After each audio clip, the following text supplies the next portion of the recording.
कुरान हकीम, सीरत नबी सल्लल्लाहु अलैहि वसल्लम, अहादीस मुबारका, फ़िक़ही मसाइल का बयान और बहुत कुछ इंशाअल्लाह ताला जय्यत उलमाए कराम के साथ।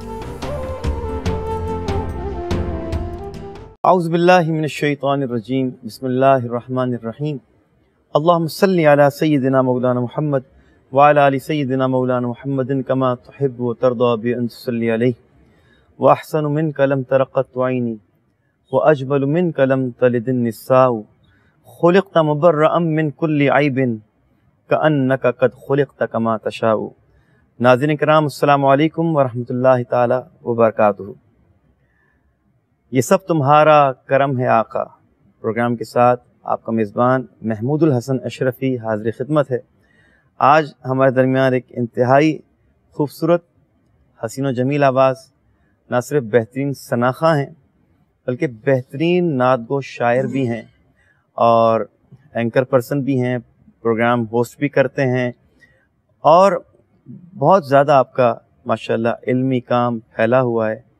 और नात ख़ानी की दुनिया में अगर मैं कहूँ कि पहले PhD डॉक्टर ये हैं तो बिल्कुल भी गलत ना होगा। मेरे मुराद अलहाज डॉक्टर सरवर हुसैन नक्शबंदी साहब से। खुशामदीद। बहुत शुक्रिया। अस्सलाम। सबसे पहले आपका बहुत बहुत शुक्रिया। जब ये प्रोग्राम मुझे दिया गया तो दो शख्सियात मेरे जहन में थी कि अलहाज सिद्दीक़ इस्माइल साहब और अलहाज डॉक्टर सरवर हुसैन नक्शबंदी साहब। बहुत शुक्रिया। इन दोनों शख्सियात के साथ अगर इंटरव्यू का मौका मिल गया, इस तरह का प्रोग्राम करने का मौका मिल गया तो बहुत कुछ सुनने वाले को सीखने को और समझने को मिलेगा। बिस्मिल्लाह। तो क्या कहेंगे इस प्रोग्राम के बारे में? ये सब तुम्हारा करम है आका। बेशक हुजूर के करम का जो फैलाव है और उसके जितने ज़ाविये हैं उन पे हम अगर गौर करने लगें तो वो तो शुमार से बाहर हैं। और ख़ास तौर पे ये जो मिसरा आपने खालिद महमूद नक्शबंदी साहब का, जो ऐसी चीज़ें होती हैं जो अमर हो जाती हैं किसी भी शायर की, और ये मिसरा और ये शेर भी ऐसा ही है। और उसमें आपने ऐसे लोगों को शामिल किया है कि जो वाकई इस करम के साए में आगे बढ़ रहे हैं। तो ये आप भी हदिया तबरीक के काबिल हैं। और हमेशा RYQ TV ने मुनफरिद अंदाज से और एक नए और अछूते अंदाज से चीज़ें वही होती हैं। और सैफ साहब कहते हैं कि सैफ अंदाज़े बयां रंग बदल देता है, वरना दुनिया में कोई बात नहीं। तो इंटरव्यूज़ होते हैं, रोज़ होते हैं, लेकिन उसको फिर उसमें कुछ ना कुछ नयापन निकाल के अच्छा लगता है कि फिर लोगों को जानने का मौका मिलता है। अच्छा, तीन पहलू तो बहुत सारे हैं माशाल्लाह आपकी। अल्लाह रब्बुल इज़्ज़त आपको काफ़ी सारी सिफ़ात से नवाजा है, अल्हम्दुलिल्लाह रब्बिल आलमीन। शोबे नात ख़ानी, नात गोई और उसके बाद जो रिसर्च का काम है, ये तीन अलग अलग शोबे हैं। तो सबसे पहले नात ख़ानी पे बात करेंगे क्योंकि आगाज़ आपका नात ख़ानी से हुआ। तो ये किस तरह से आगाज़ हुआ? घर का माहौल ऐसा था? स्कूल लेवल पर क्या हुआ, कैसे हुआ, ज़रा कुछ बताएं। जी हाँ, जाहिर है कि ये एक बुनियादी चीज़ है कि जब तक आपको घर का माहौल मैसर ना आए और जो आपके मिजाज को बुनियादी तौर पे तरतीब देता है, तो जब तक वो मैसर ना आए, कोई ये जितने भी हमारे नात पढ़ने वाले हैं या नात के मंजरनामे पे मौजूद हैं, ये बुनियादी चीज़ है। तो हमारे यहाँ भी घर में महफिल का एक माहौल था और महफिल उस तरह की कि बच्चों को बिठा के नात पढ़ी जाती थी, आपस में महफिल होती थी घर की सबके मिल के। वालिद साहब पढ़ते थे, उनसे ये शौक़ जो है वो मुंतकिल हुआ, लेकिन वो घर की सतह तक जो है वो इनफरादी सतह पे पढ़ते थे। तो उनके शौक़ को अल्लाह ताला ने मज़ीद बरकत अता फरमाई कि बच्चों ने भी पढ़ना शुरू किया। उसके बाद फिर हुआ ये कि आपने ये जो तीन हवाले मुख्तलिफ ज़िक्र किए हैं, इस पे हम बात जब आप सवाल करेंगे तो उस पे आएंगे। लेकिन असल में नात ही बुनियादी हवाला है। नात रिसर्च हो, नात की शायरी हो या नात ख़ानी हो, तो बुनियादी तौर पे मरकज़ियत एक है और उस मरकज़ियत के साथ हम जुड़ते हैं जब, तो एक ही हवाला है सबका। सबसे ज़्यादा तक़वियत आपकी नात ख़ानी को और सरपरस्ती कह लें तो घर से और घर के बाहर से किसके सर ये सहरा जाता है? बुनियादी चीज़ जैसे मैंने बताई कि घर के माहौल से आप पढ़ने की तरफ राग़िब होते हैं। जी जी। उसके बाद हमारे शेख कामिल हज़रत सैयद इमाम अली शाह गर्देज़ी रहमतुल्लाह अलैह, उनकी ये चश्मे इनायत है, उनकी नज़र इनायत है। मैं बहुत छोटा था जब पहली बार मैंने मस्जिद में नात पढ़ी, तो हज़रत जो है वो स्टेज पर नहीं बैठा करते थे और मजमे के अंदर अपने ऊपर उनके चादर होती थी और उसके अंदर लपेट के बस खामोशी से बैठा करते थे। अच्छा, माशाअल्लाह। तो मैंने जब वो नात पढ़ी बचपन में, बहुत बचपन में मस्जिद में, तो वो हमारे बुज़ुर्ग भी और मुरीदैन भी जो हज़रत के थे, तो आपने वो बाकायदा चेहरा उठा के ऊपर देखा, माशाअल्लाह। और मैं समझता हूँ कि किसी अल्लाह वाले की नज़र पड़ जाती है तो फिर वो कई मराहिल जो हैं वो इंसान के तय हो जाते हैं। तो ये वो पहला गालिबन मौका था जिसको मैं समझता हूँ कि ये बुनियादी हवाला है। उसके बाद फिर ये हुआ कि लोग मिलते चले गए, असातिज़ा मिलते चले गए, माहौल मिलता चला गया, और एक ये होता है कि इंसान खुद नात से जुड़ता है या कोशिश करता है उसके लिए, एक पहलू तो ये है। और दूसरा पहलू ये है कि नात आपको लगता है कि आपके साथ मुंसलिक हो गई है। तो बचपन में बहुत सारे बच्चों को शौक़ होता है, हमारे साथ भी बहुत सारे कुलीग्स थे, स्टूडेंट्स थे, तलबा थे, लेकिन जब वो प्रोफेशनल लाइफ में आए तो उनकी मसरूफियात बदल गई, हमारी मसरूफियात भी बदल जाती, क्योंकि मैंने तालीम को भी जारी रखा। ग्रेजुएशन के बाद मैंने बैंक ज्वाइन कर लिया था, तो वहाँ से ज़िंदगी तो बड़ी टफ हाँ, होती है। बहुत टफ होती है, और लगता था कि शायद एक मौके पे, लेकिन नात ने मुझे अपने साथ, मैं समझता हूँ कि मुंसलिक रखा, और किसी मौके पर भी इस पहचान में कमी नहीं आई बल्कि इसमें इजाफा होता चला गया। स्कूल के असातिज़ा हमारे हेडमास्टर साहब थे, उन्होंने बुनियादी तौर पे मेहनत करवाई, वो मुकाबले मुझे ढूंढते। होता ये था कि हम 7th 8th क्लासेस में जो मुकाबलों में जिनमें हम जाते थे उनमें वो भी आया करते थे वहाँ, तो उन्होंने देख लिया कि इस बच्चे में टैलेंट है और इसको, और वो उनका स्कूल जो है वो मुकाबला जात में बहुत ज़्यादा आगे होता था, तो वो टैलेंट की तलाश में होते थे, असातिज़ा तलाश में होते थे, ये बड़ी बुनियादी बात है। तो मेरी वालिदैन की ख्वाहिश थी स्कूल में दाखिले की, और जब एग्ज़ाम 9th में दाखिले का मरहला आया तो हमारे घर पे एक दिन दस्तक हुई, और हमारे हेडमास्टर साहब जो हैं वो दरवाज़े पे हमारे घर पे मौजूद थे। उनके साथ गुलाम सरवर साहब थे जो इन करिकुलम एक्टिविटीज़ को देखते थे। तो उनके यहाँ फिर ये हुआ कि जब वो ख़ुद तशरीफ़ ले आए कि जी इस बच्चे को हमने कहीं और जाने नहीं देना, तो वो एक तरबियत का बुनियादी टाइम था जिसमें वहाँ पे कलाम, इंतखाब, ये मरहला अगर ना आता तो शायद हाँ मामला शायद जुदा होते। लेकिन उसमें एक चीज़ तो ये हुई कि नात की तरबियत हुई, और दूसरा ये हुआ कि उन्होंने तालीम पर फोकस करने का बड़ा, जो करिकुलम एक्टिविटीज़ के बच्चे होते थे उनको वो खुद वक्त देते थे बाद में कि इनकी इन एक्टिविटीज़ की वजह से तालीम पीछे न रह जाए। तो मेरा जो तालीम के साथ भी ताल्लुक़ उस्तवार रहा है और अभी तक है, इसमें बुनियादी तौर पे उनकी तरबियत जो है वो शामिल थी।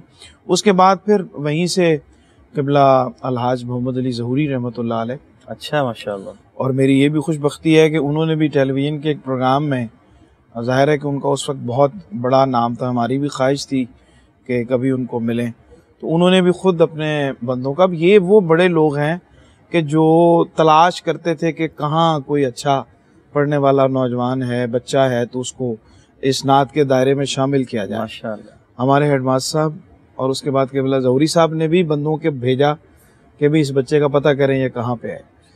तो पहली दफ़ा जब वो बंदे आए तो हमारे हेडमास्टर साहब ने मिलने नहीं दिया। अच्छा। उन्होंने कहा नहीं जी, हम बाहर बच्चे को नहीं भेजते, तो इसलिए इसकी तालीम का हर्ज होगा।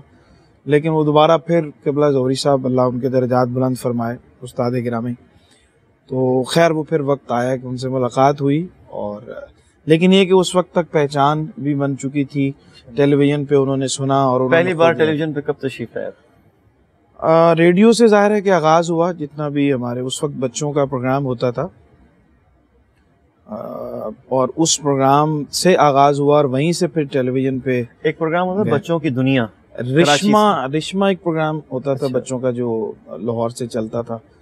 वो उस वक्त गालिबन पहला प्रोग्राम था जिसमें शिरकत की, और फिर पहले प्रोग्राम के बाद उसमें होता था कि वो भी बच्चों का चुनाव कर लेते थे, और फिर उसमें अक्सर आना, उस वक्त चूँकि मीडियम ही पीटीवी था, तो उसके ऊपर किसी भी कलाम का या किसी भी नात खान का या किसी भी शोबे से ताल्लुक़ रखने वाला उसका कोई भी उस पे चीज़ चलती तो वो ज़ाहिर है कि पहचान का बायस बनती। और उस मयार कितना मतलब कितना आला मयार रखा जाता था, मतलब सनाखा हजरात को देखा भी जाता था, सुना भी जाता था, फिर कलाम का इंतखाब भी उसका देखा जाता था, वो क्या पढ़ेगा।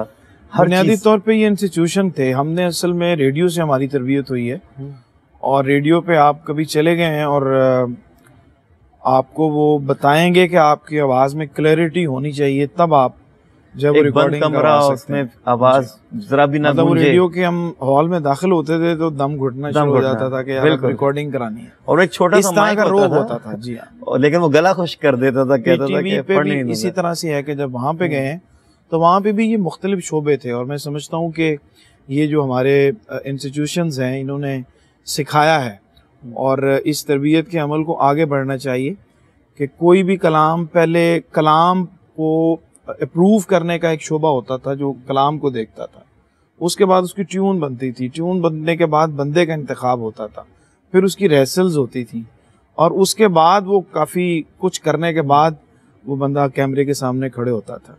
तो आज तो बहुत आपको पता है कि आसानी हो गई है, कैमरे आपके हाथ में है, कहीं भी किसी भी जगह कुछ भी आप कर सकते हैं। तो हम चूंकि एक तरबियत के बाकायदा अमल से गुजरे हुए हैं अल्हम्दुलिल्लाह, तो इसलिए हम अगर किसी को कुछ नज़र आता है कि इनमें दूसरों से मुख्तलिफ है तो उसके पीछे ये तरबियत है बुनियादी। जी, नात ख्वानी का ये आगाज़ हो गया आपका और इस तरह से फिर ये पहचान बनते बनते अल्हम्दुलिल्लाह पूरी दुनिया में पहचान बन गई।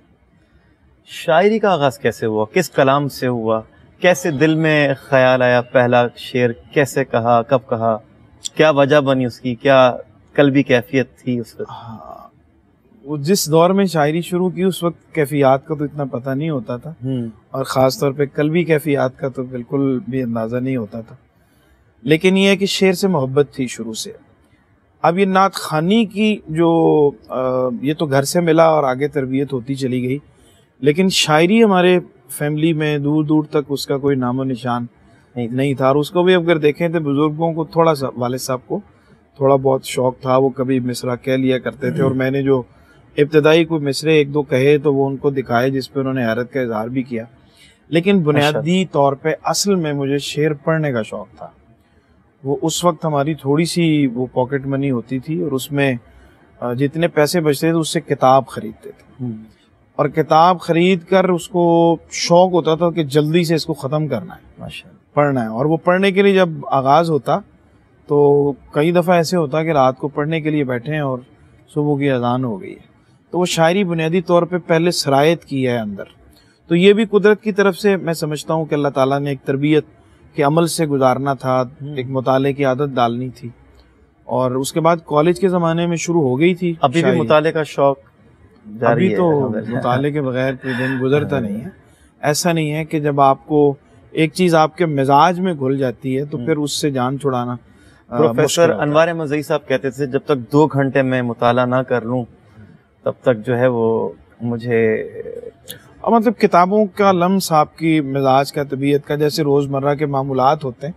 अब तो चूँकि पाकिस्तान भर से, पाकिस्तान से बाहर भी लोगों की बहुत सारी किताबें आती हैं, कुछ किसी के ऊपर लिखने के लिए आती हैं, किसकी तहरीर आपको ज़्यादा के लिए आती हैं और शायरी की मैं बात कर रहा हूँ। तो उसमें यह है कि फिर ज़ाहिर है कि किताबें रोज़ मुताले से गुजरती हैं। तहरीर खुर्शीद गिलानी साहब की, अगर मुझे चूँकि कॉलम भी लिखता हूँ तो खुर्शीद गिलानी साहब की तहरीर मुझे पसंद थी और उसके अलावा दीगर बहुत सारे हमारे अच्छे लिखने वाले हैं जिनसे लिखने का ताल्लुक़ है। पहली नात कौन सी कही आपने फिर बाकायदा? पहली नात मिसरे तो छोटे छोटे होते रहे, लेकिन उस वक्त ये बिल्कुल अंदाज़ा नहीं था कि बाकायदा कोई शायर बनने की तरफ जा रहे हैं और शायरी हो रही है।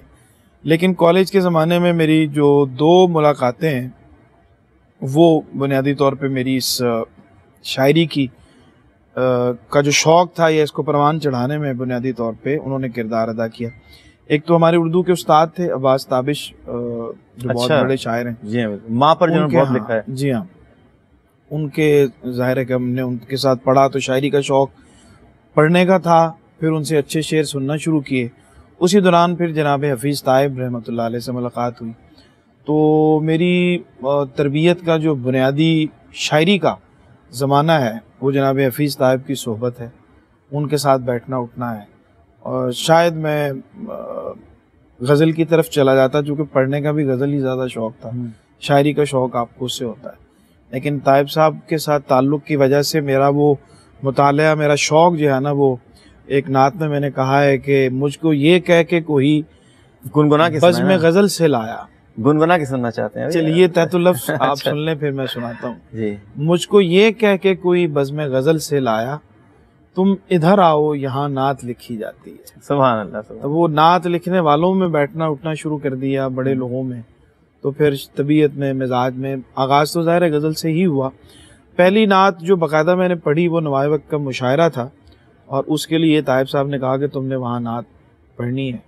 तो वो बहुत बड़ा मुशायरा होता था नवाए वक्त का ख़ास तौर पे, तो वो मेरे लिए बहुत बड़ी एक अपॉर्चुनिटी थी जिसमें उन्होंने मुझे हुक्म किया। कुरान हू बहू है सीरत मेरे नबी की, ज़ामिन फलाह की है तात मेरे नबी की, क्यों तशना लब रहूँगा, क्यों नार में जलूँगा, कौसर मेरे नबी का, जन्नत मेरे नबी की। सुभान अल्लाह। ये वो बाकायदा एक जिसको कह सकते हैं कि पहली नात थी जो तो कुछ हम चाहते हैं कुछ मिसरे सुनाए नाज़रीन को, भले एक दो मिसरे सुना दो। जो नात पहचान बनी है शायरी की, वो हुजूर जानते हैं, उससे लोगों को ये अंदाज़ा हुआ कि अब ये और ना शायरी की तरफ शामिल मदीना है दुनिया का। हाँ, वो तो पढ़ी हुई नातों में से है। अच्छा। जाहिद फ़खरी साहब की। चले वो मैं अर्ज़ कर देता हूँ। मुनीर कुसूरी साहब की एक नात जो पढ़ी थी, मेरी उल्फत मदीने, वो तो आज तक आपको पता है कि बच्चे बच्चे उसको सुनते हैं। जहाँ महफिल में जाता हूँ मैंने भी पढ़ी है, तो फरमाइशें आती हैं। ऐसे बात इसका सब है माशाल्लाह। मदीना मरकज़े मेहरो वफा है, मदीना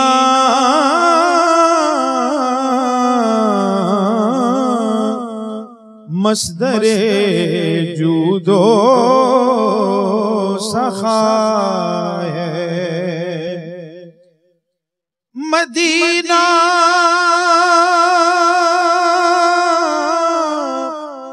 हुस्न फितरत का है मरकज़, क्योंकि मदीने में जमाले मुस्तफा है, मेरी उल्फत मदीने से यूं ही नहीं, मेरी उल्फत मदीने से यूं ही नहीं, मेरे आका का रोज़ा मदीने में है, मैं मदीने की जानिब ना कैसे खींचूं, मेरा दीन और दुनिया मदीने में है।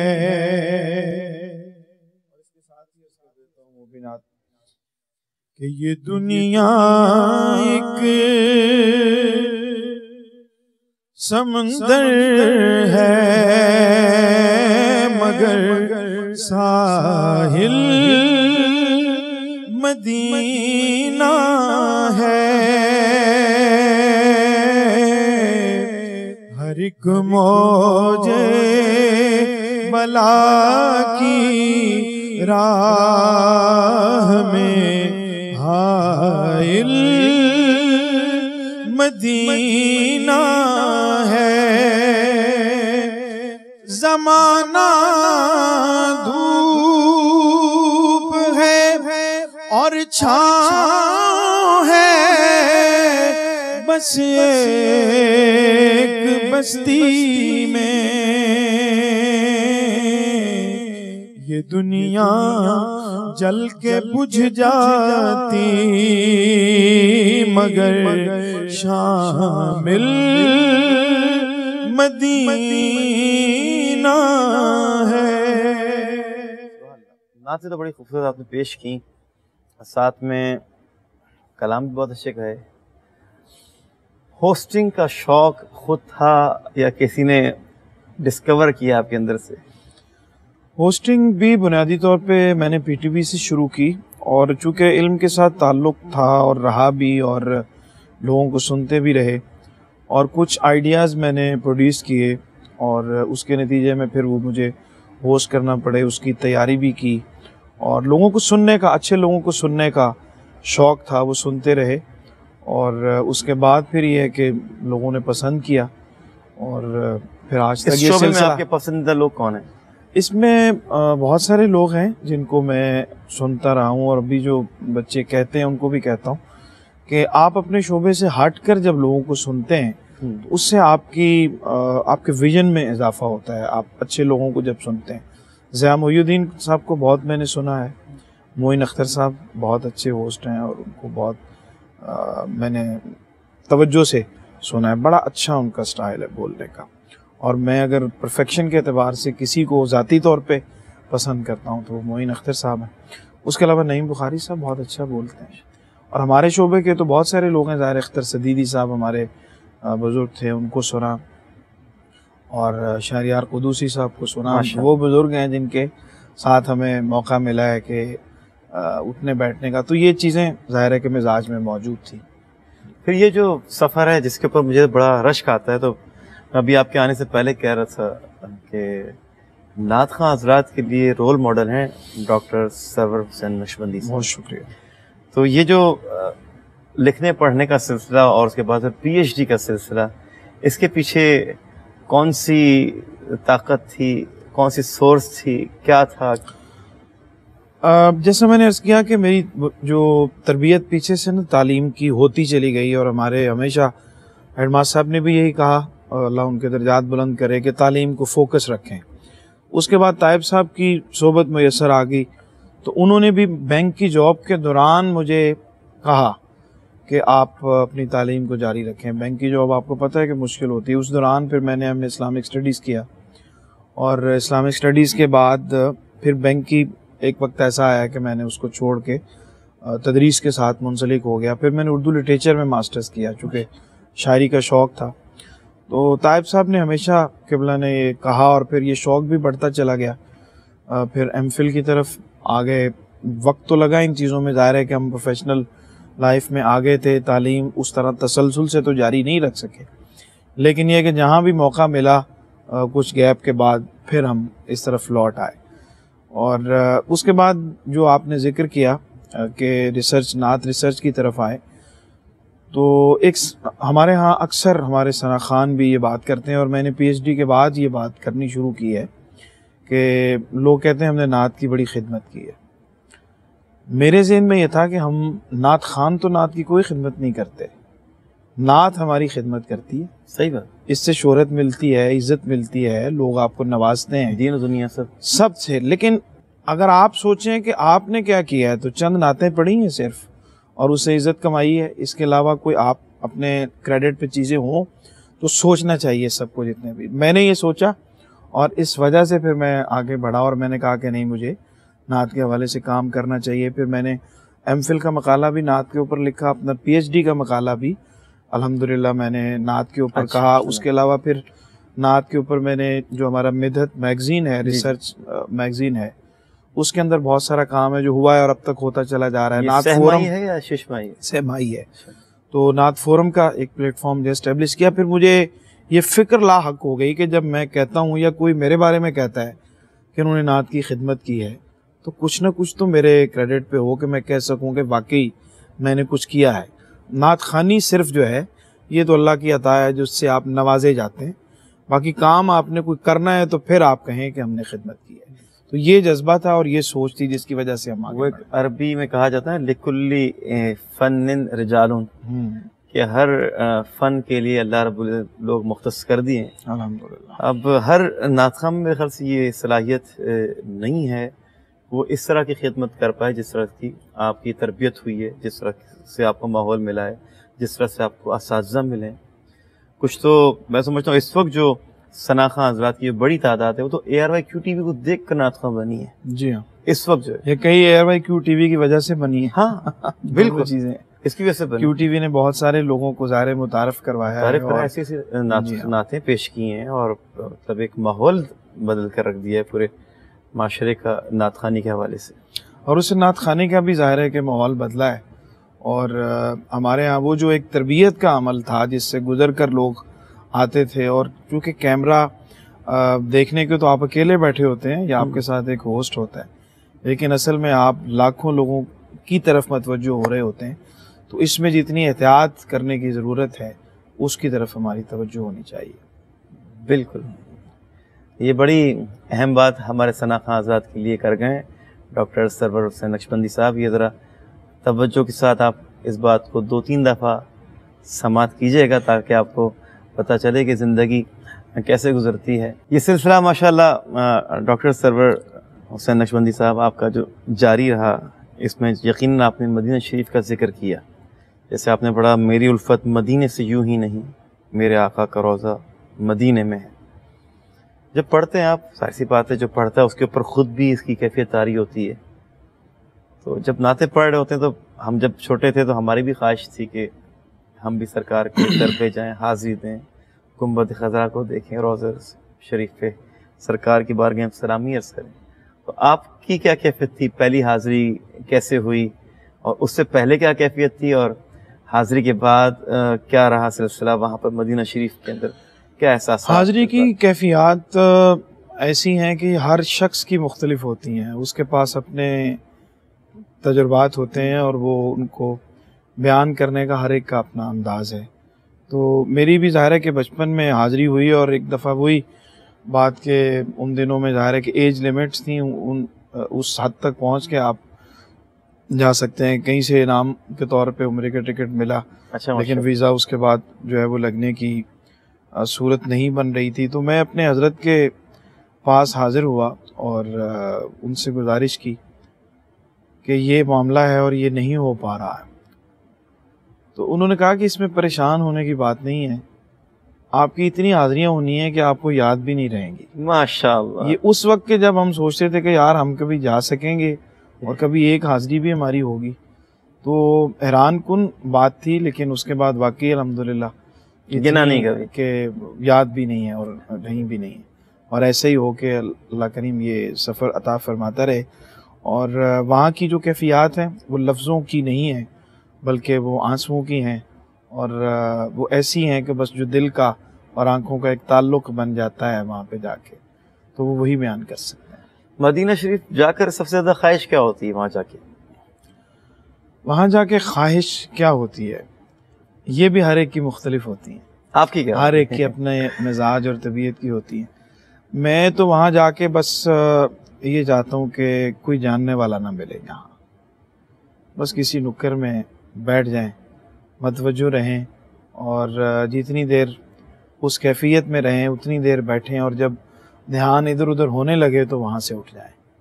वहाँ पे जो एक तख्लिये की ख्वाहिश होती है वो बुनियादी तौर पे, ख़ास तौर पे शायर मिजाज तो वैसे ही तन्हाई पसंद होते हैं, और हुजूर की बारगाह में जाकर तो यही लगता है कि बस यहाँ कोई पहचानने जानने वाला ना मिले, तो ये होता है। कुछ अशार का है मदीना शरीफ में? बहुत ज़्यादा वहाँ पे बहुत सारी ऐसी नातें हैं जो वहाँ पे कहीं हैं। एक नात आजकल भी रबीउल अव्वल शरीफ मैंने ख़ास तौर पे वैसे पिछली हाज़िरियों पे लिखी है, कहकशां नैयर व महताब सितारे सारे, तो ये वहाँ की कही हुई है।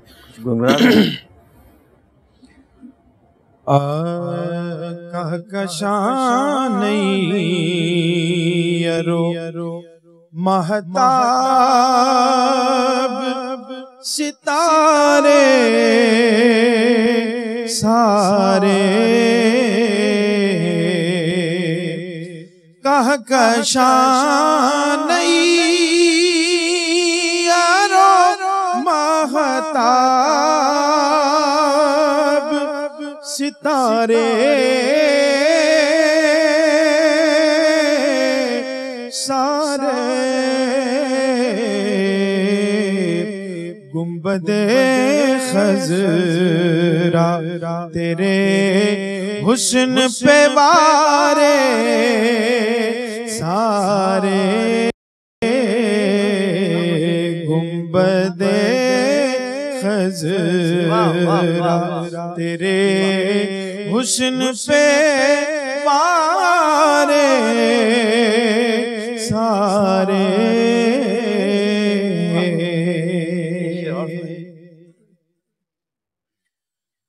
मुड़ के देखा ही नहीं मैंने ज़माने की तरफ, मुड़ के देखा ही नहीं मैंने ज़माने की तरफ।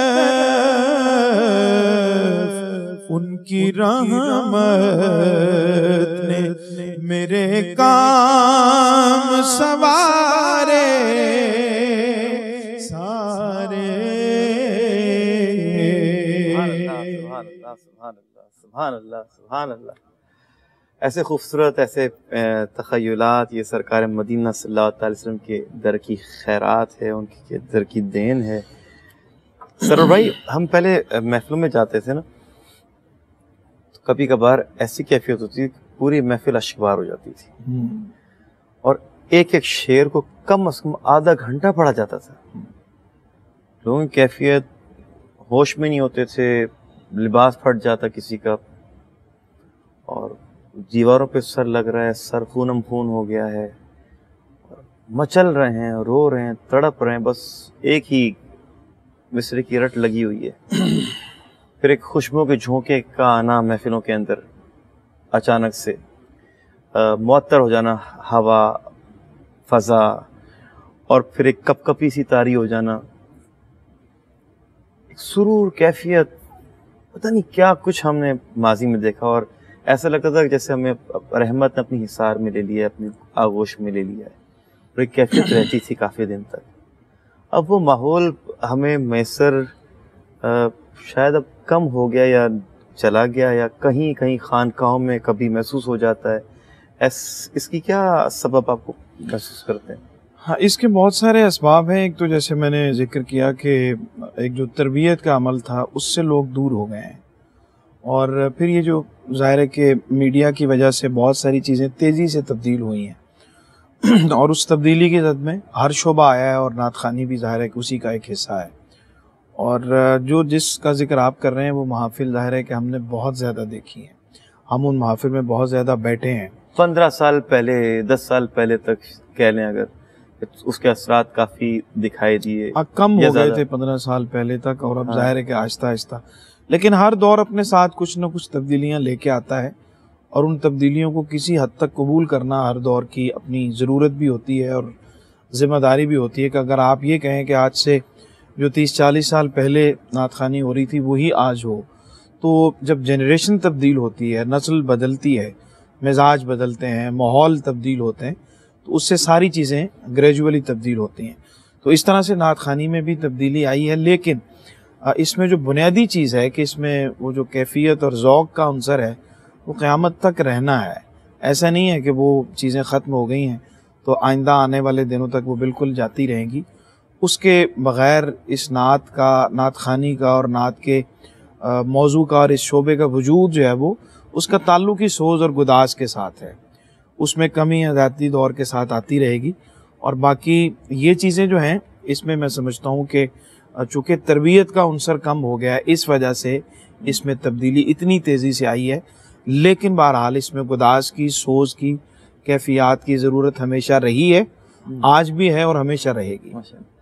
अच्छा, एक बात है फ़िक्र माश, हर शख्स के साथ जाहिर सी बात है, फैमिली है, बच्चे हैं, कुछ सनाख़ा आज़ाद इतने मसरूफ़ हो जाते हैं सनाख़ानी में, तो उनको किसी भी और शय के लिए फिर वक्त नहीं मिलता।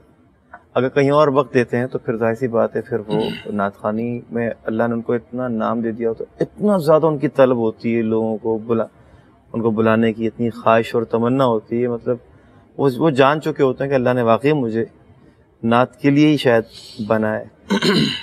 मैं समझता हूँ कि नात ख़ां हज़रात का कुछ न कुछ, नात ख़ां हज़रात को आप क्या नसीहत करेंगे कि वो अपने माश के हवाले से कुछ ना कुछ सिलसिला ऐसा रखें, कोई आसान ज़रिया रखें कि जिससे उनकी नात ख़्वानी मुतासर ना हो, और नात ख़्वानी में जाएँ तो ज़ौक़ और शौक़ के साथ और बेफ़िक्र होके माशी एतबार से मुतमईन होके जाएँ। जैसे आपका मैं देखता हूँ, जैसे पहले बैंक से ताल्लुक़ था, उसके बाद आप तदरीस के शोबे से रहे। मैं भी अल्हम्दुलिल्लाह तदरीस के शोबे से 12 साल मुंसलिक रहा, सर सैयद यूनिवर्सिटी में पढ़ाता रहा, और फिर ARYQTV के साथ भी मुंसलिक हो गया। तो मैं तो अल्लाह का शुक्र है कि कभी भी मुझे इस तरफ तवज्जो गई नहीं, अल्लाह का शुक्र है। ना मेरे बारे में आज तक कोई ये बात इस तरह कोई कह सकता है कि जो थोड़ा सा सुनने को जो अच्छी ना लगती हो कानों को, या मायूब महसूस होती हो। तो आप क्या मशवरा देंगे सना खां आज़ाद को, क्या करें कि वो फिक्री ये माशी तौर पे बेफिक्र होके तमाम चीज़ें कर सकें, क्योंकि उनका मतमय नज़र सरकार की ज़ात है, नात पढ़ते हुए भी तवज्जो वहीं पर है। उसके लिए कोई ऐसी बात। मीडिया के एतबार से आपने बड़ा ख़तरनाक सवाल किया है, और मुझ जैसे बंदे से किया है जिसको आप समझ रहे हैं कि आपने आपके ख्याल में गुमान किया है कि रोल मॉडल कहना चाहिए। मैं इसलिए समझता हूँ कि मुझे ऐसा लगता है कि आप एक तशफ़ी बख्श जवाब ज़रूर देंगे, क्योंकि हालात हाज़िरा आपके सामने हैं। हालात हमारे कैसे हैं ये भी आपके सामने है। लॉकडाउन में जो कुछ गुजरा है लोगों के साथ वो भी आपके सामने है। और मुझे बड़े अच्छे और मुस्बत जवाब की आपसे तवक्को, इसीलिए मैंने आपसे ये सवाल किया। गुजारिश ये है कि एक तो सूरत आपने बताई कि नात खान मसरूफ़ इतने हो जाते हैं कि वो अपने फैमिली के लिए और दीगर लोगों की वजह से उनको उतना वक्त नहीं मिल पाता। तो मैं ये समझता हूँ कि टाइम मैनेजमेंट जो है ये ज़िंदगी की सबसे बुनियादी चीज़ है, और अगर आप इसको नहीं कर पा रहे और नहीं कर रहे तो आप अपने साथ ज़्यादती कर रहे हैं। ऐसा कहीं भी नहीं होता, दुनिया में बड़े बड़े मसरूफ़ लोग गुजरे हैं। सबसे बढ़कर सरकार दो आलम सल्लल्लाहु अलैहि वसल्लम की ज़िंदगी हमारे सामने है। बेशक आपकी फैमिली लाइफ, आपका अपने असहाब और अपने लोगों के साथ ताल्लुक़, और इतनी बड़ी मसरूफ़ियत के जिसमें दूसरी रियासतों से, दूसरे मज़ाहिब से, दूसरी तहज़ीबों से लोग भी आके आपसे मिल रहे हैं, लेकिन उसके बाद आपकी ज़ाती ज़िंदगी तो कहीं मुतासिर होती, उस तरह से नज़र नहीं आती। तो हम कौन सी मसरूफ़ियत में हैं ऐसी कि सिर्फ़ एक शोबे को इख्तियार करके कहें कि हमें अब जो है उसके लिए वक्त नहीं मिलता। कुछ मसरूफ़ियत तो ऐसी है कि जो, अब ये बात मैं आपने चूँकि पूछी है तो मैं अर्ज़ कर रहा हूँ कि मसरूफ़ियत कुछ लोगों की मसरूफ़ियत है और कुछ लोगों की मसरूफ़ियत ख़ुद साख्ता है। महफ़िल में, महाफ़िल में, प्रोग्रामों में जाना, ये लोगों की मोहब्बत अपनी जगह पे है, और आपका अपना शौक़ और ज़रूरत बन जाए कि आपने जाना ही जाना है, तो इन दोनों चीज़ों में फ़र्क है। और जब तक आप इसको मैनेज नहीं करेंगे और ख़ुद लोगों से रब्ता करके जाना और लोगों के बुलाने पे जाना, सिर्फ इतना ही फ़र्क समझ आए तो उससे काफ़ी चीज़ों जो है वो मेरा ख़्याल है जवाब एक हद तक पहुंच गया। और दूसरी बात ये है कि मैंने जैसे अर्ज़ किया कि मैं ग्रेजुएशन के बाद, और मेरा ये वो दौर था कि जब जिसको पीक का ज़माना कह सकते हैं आप मकबूलियत के एतबार से, कि हर जगह से लोग बुलाना चाह रहे हैं, जा भी रहे हैं और कर भी रहे हैं। उसके बावजूद मैंने उस वक्त जॉब की, और कभी भी अपनी ज़िंदगी के इस सफ़र में अपने आप को ऐसा नहीं रखा कि मैं समझूं कि अब, हालांकि आप जानते हैं कि इसमें अगर आप कुल्लियतन मुख्तस हो जाएं इसके साथ, इसके लिए तो आपकी माशी ज़रूरियात तो पूरी हो जाती हैं, लेकिन आपकी अखलाकी तरबियत जाती रहती है, आपकी तहज़ीबी तरबियत जाती रहती है, और आप नात के मयार और इसकी जो कदर है उसके मकाम व मर्तबे को ना जानते हुए और ना समझते हुए कुछ ऐसे चीज़ों की तरफ शामिल हो जाते हैं कि जो इस फ़न से ताल्लुक़ नहीं है किसी भी तरह से उनका। ढके छुपे लफ्ज़ों में मैंने अर्ज़ कर दिया, और मेरा ख़्याल है कि ये बात समझ आएंगे जितने भी हमारे सना खान हैं। उनको, अगर मेरे पास जो बच्चे आते हैं जो सीखने के लिए जब से आ रहे हैं, मैंने कभी किसी को ये नहीं कहा कि आप सिर्फ उस्ताद के साथ मुंसलिक हो जाएं और आपको कुछ करने की ज़रूरत नहीं है। हमेशा उनको कहा है कि जो तालीम हासिल कर रहा है वो तालीम हासिल करे, जो अपना काम कर रहा है वो अपने बिज़नेस की तरफ तवज्जो दे। ये चीज़ें आप शौक़ से करते रहेंगे तो फिर जब आपकी तवज्जो अपने काम की, अपनी तालीम की तरफ होगी, तो फिर आप किसी के बुलाने पे ही जाएंगे, और उसमें फिर आपके पास काफ़ी वक्त होता है, क्योंकि कुछ ऐसे लोग हैं कि जिनके पास बहुत वक्त है, वो खुद अवेलेबल होते हैं, तो इसलिए ना जाने वालों को बुलाने के लिए लोगों को फिर टाइम आपको फैमिली के लिए भी मिल जाता है और आपको अपने दीगर कामों के लिए भी मिल जाता है। बिल्कुल। नाज़रीन किराम, इस वक्त मुझे बड़ा अफसोस हो रहा है कि प्रोग्राम का वक्त मुकम्मल हो गया। काश आज इतना वक्त होता भाई डॉक्टर सरवर हुसैन नक्शबंदी साहब से एक और प्रोग्राम हम करते, 2 प्रोग्राम हो जाते और एक एक दिन के वक्फे से हम 2 प्रोग्राम आप तक पहुंचा पाते, लेकिन इनकी मसरूफियात इस कदर ज़्यादा हैं कि ये तशरीफ़ लाए। हम इनके इंतहाई मशकूर हैं, ममनून हैं। आपका बहुत शुक्रिया, AirYQ TV का बहुत शुक्रिया कि आज बहुत सारी बातें रूटीन से हटकर हुई हैं और आपने बहुत अच्छे तरीके से चीज़ों को डिस्कस किया। आपसे ये तवक्को थी, हौसला किया है बल्कि आपने पूछने का। अल्हम्दुलिल्लाह, जज़ाकल्लाह। नात ख़ान हज़रात के लिए इंतहाई अहम बातें प्रोग्राम के आखिर में हुई। मैं चाहूँगा कि तमाम नात ख़ान हज़रात ख़ास तौर पे इस प्रोग्राम को इंतहाई तवज्जो इन्हिमाक के साथ सुने और ज़मीर को पेश करके सुने। इंशाअल्लाह आपको तक़वियत हासिल होगी। या आज अपनी नौयत का मुनफरिद प्रोग्राम हो गया। मैं तमाम नाज़रीन से गुजारिश करूँगा कि अपना फ़ीडबैक ज़रूर दीजिएगा और अपनी दुआओं से भी नवाजिएगा।